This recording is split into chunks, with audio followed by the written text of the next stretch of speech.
خبر شامل کرتے ہیں چیئرمین پنجاب پاکستان آرائی نیوز کے میاں عدنان انور سے۔ پاکستان آرائی نیوز کے سی ای او مہر لیاقت علی اور انچارج نمائندگان میاں عاصم بشیر نے چینل کے بارے میں چیئرمین حافظ غلام مصطفیٰ سے ایک اہم میٹنگ کی اور آگاہ کیا کہ ہمارا چینل پاکستان آرائی نیوز چند دنوں میں رجسٹرڈ ہو جائے گا، جس پہ حافظ غلام مصطفیٰ صاحب نے مبارکباد دی، خوشی کا اظہار کیا۔ طویل مشاورت کے بعد طے پایا گیا کہ چینل کو فوری رجسٹرڈ کروا کے تمام نمائندگان کو قانونی تحفظ دیا جائے۔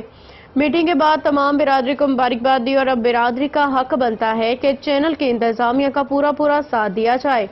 دن رات محنت کر کے چینل کو بڑی سکرین پہ چلایا جائے، اور تمام دوستوں سے ریکویسٹ ہے کہ پاکستان آرائی نیوز چینل آپ کا چینل ہے،